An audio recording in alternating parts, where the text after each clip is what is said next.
What was your problem with Randy Savage as far as dropping the belt? There was not a problem with Randy at all about dropping the belt. The problem was, like I said before, here it was now. I'd spent my 12 years, $40 a night, cutting my head with a razor blade, desecrating my flesh, cutting with a blade.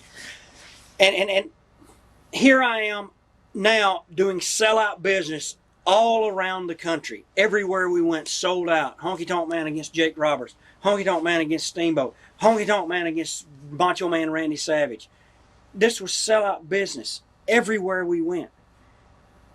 And in the midst of all that, they got this big show coming up on NBC that I think, am I going to be part of? If they're only going to have 4 matches, I'm Intercontinental Champion, I guess, yeah, I'll be part of it and, make a decent payday. Because back then, those Saturday night main events, you got, if it's sold out, if it was Hartford Civic Center, it was sold out, you got 3,000 or 3,500 from the sellout crowd for being on the show, and you got another 3,500 from NBC or from Dick Ebersalt's company, so you got a $7,000 payoff. So everybody wanted to be on those shows. We figured the one with 30-something million people was going to be a good payday. And of course, I wanted to be on. I found I was going to be on against Savage, and had a meeting over at the office. Go there, Jimmy Hart and myself, Savage and Liz. And they had Liz, and she's over at Vince's house, and Savage had been over there, and they had the limousine pick him up. And Liz is coming later. She's in the whirlpool getting a workout and all this nonsense. Jimmy Hart and I, we drove in from somewhere in a rental car and barely got there, and cold and some snow and everything going on over in Connecticut, and sleep in some cheap flea-bitten hotel that night, trying to save money. And the whole time we were there for the meeting at the office, McMahon and Pat Patterson and Randy and Liz. Randy then and Liz came later. McMahon never looked at me. Neither did Patterson. He had Savage over here on this end of the couch, me and Jimmy over here. I was here and Jimmy in a chair, and him and Patterson over here. They kept talking to Savage, saying, Randy, this is going to be the greatest thing. We're going to put a rocket on your ass and send you to the moon. Exact comment. Jimmy Hart can verify this, even George Animal still, because he asked me one time. Every time he sees you, I'm going to put a rocket on your ass. Anyway, that's what he said. I'm going to put a rocket on your ass, Randy. I'm going to send you to the moon. Here's what we got planned, what we want to do on this show. You go out there, got you guys set for about a 10-minute match. Randy, it's all you. I want you to do everything. Pat's going, Randy, you just take the whole match. Bing, bing, bing, this spot, that spot, boom, boom, boom. When it comes time, Randy, you set Honky up, give him the big elbow. 1, 2, 3. Bring Liz in, put her up on your shoulder, serenade her around. You're the new Intercontinental Champion. See what I'm saying? Now, he says, keep this in mind. You bring Liz in, you put her on your shoulder, you serenade her around. Then he looks over at me and he says, he doesn't look at me, he looks at Jimmy. Jimmy? And at that point, Jimmy, you pull Honky out of the ring, and Honky, you take him to the back and he won't be seen again. Now, I just sat through all this and I listened to him say, I won't be seen again. He's basically killing your career. Right. Nice. And he said, once I won't be seen again, I said, well, where does that leave me? We're going to rebuild you. We're going to rebuild you. Well, once again, being around my friend, Dr. D. David Schultz, who influenced me a lot about promoters and their scheming, conniving, backstabbing, I knew there might be something more than him going to repackage me. Repackage me how? Back in the first match again with the Genius, Lanny Poffo, and S.D. Jones, and the popcorn match with Tito Santana for 25 minutes every night? That's not what I put in all this time and effort for. I never complained 1 minute about anything. That was the first time that I thought something's going on that I don't like. No matter if they put me on the last match every night and I never got food because all the restaurants were closed. No matter if I had the 6 o'clock flight in the morning and everybody else had the 11 o'clock flight, I never said a word. I felt like I've got this belt, make the best of it, make as much money as I can. Because when it's over, it's over. Consequently, I left that place and I just shook my head. I mean, that was it. We got up and left. And I got over the phone. I said, Jimmy, just pull over here to the phone booth a minute. I got over the phone and called my wife. I said, you ain't going to believe this. He wants me to put Savage over right in the middle.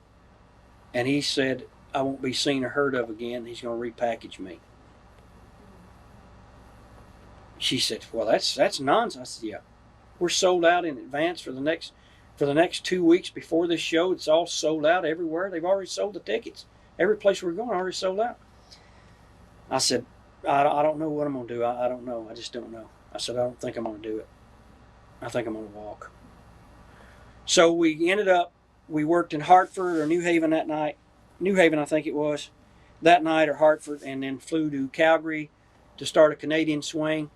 And when I got to Calgary, I called Jim Barnett from the WCW and told him, got him on the phone right away. I mean, it was none of this nonsense. I had been trying to call McMahon for 2 days to tell him, you know, I'd like to meet with you, I'd like to talk to you about it. He wouldn't take my calls. You know, it was, no, Vince is in a meeting, or I'll have him call you back. Never called me back, nothing. This went on for about 2 days. Finally I said, hey, fuck this motherfucker. Right. You know, I'm getting out of here. I'm taking this. I'm leaving. They're not killing me, because I was real hot. I mean, I was hot property. So I got the number for. I had Jim Barnett's number anyway. I called his office right away. Told the girl, I said, "This is Wayne. This is Honky Tonk Man. I'd like to speak to Mr. Barnett." Put me right on the phone.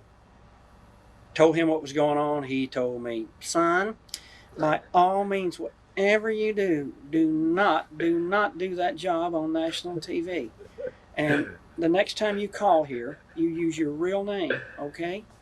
You know how many people have done the Jim Barnett impression on our shoots? So anyway, he was very smart. He said, the next time you call him, when you call me back, he said, I'll talk to Jimmy Croc. He said, Jimmy Croc's on vacation right now. He said, I'll call him and tell him. He said, call me back. I think it was tomorrow. He said, call me back tomorrow morning, certain time. And he said, use your real name.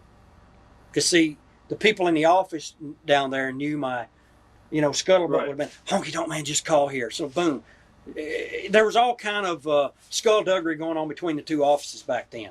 You know, somebody called and tell Vince so-and-so called, or somebody from WCW called, somebody from WWF called WCW and says, hey, guess what? So-and-so just called here. They're trying to leave you. So he told me to make sure you use my real name. So the next day when I called him, then it was, yeah, this is Wayne Ferris calling for Mr. Barnett. They put me right through and they didn't know who it was, see. But yeah, they were ready to call me, bring me right down and go to work there. And Jimmy Hart, I would have left. I was going to the WCW and going to Jimmy Crockett. They had set up a meeting for me. They were going to fly me to Bahamas and set up a deal and sign a contract and everything. And Jimmy Hart said, please don't do it. Give Vince the benefit of the doubt. At least call him and tell him that you've talked to Barnett. He said he's going to find out. Believe me, somebody's going to tell him and he's going to find out. Well, and I'm thinking, yeah, somebody's going to tell him. Who's going to tell him? Jimmy, you going to tell him? Brother, I wouldn't do it. Well, you know, he probably did it. So anyway, I called McMahon and told him. I called once again, twice, 2 times, and never took my call.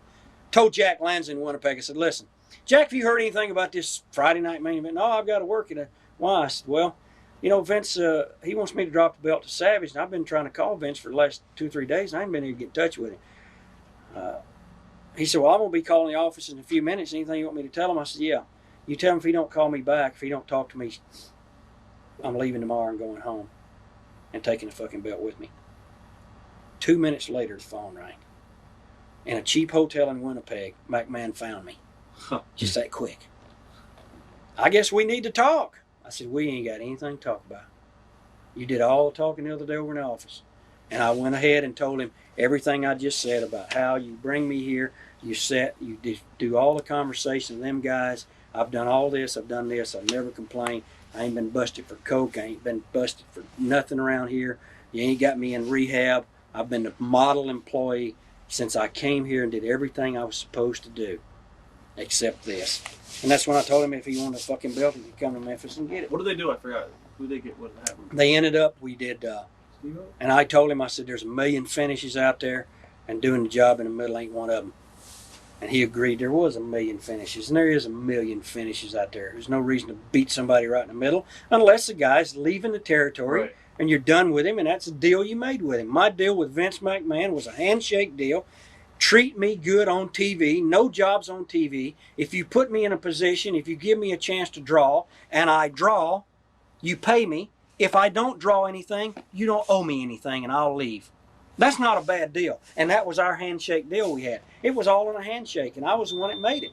Right. Treat me right on TV. No jobs on TV. If you give me a spot for me to draw and I draw, all I ask is that you pay me. If I don't draw, you don't owe me anything. You don't even owe me a payday. If the house doesn't draw, fine. You didn't draw. I'm out of here. Fire me. I'm done. Right. That's a fair deal. But yet then he wanted to change the deal. What they ended up doing was, how was it? We did how did that finish go? We did a double count out or something, I think. I really don't remember that particular finish. But I do remember that it now changed the whole history of WrestleMania. Because Ted Dibiase was promised the WWF heavyweight belt from Hulk Hogan, and Savage was promised the Intercontinental belt and the rocket on his ass to send him to the moon. And now that I wasn't going to do this job, WrestleMania was all messed up. So WrestleMania was now turned into a tournament. That's WrestleMania 4, I think. Yeah. WrestleMania 4 was a tournament. Savage won the tournament, put Liz on his shoulder, sashayed her around, just like they had said they wanted. Right. DiBiase didn't get to be the world's champion. I think he holds that against me.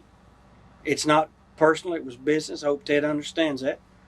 To this day, I think he realizes that I was the guy that kept him from getting the belt. At that point in time, they could have put it on him any other time he wanted to. They ended up then, to satisfy Ted, they made him the $1 million champion. Right. So, watch thousands of exclusive shoot interviews right now on TitleMatchNetwork.com.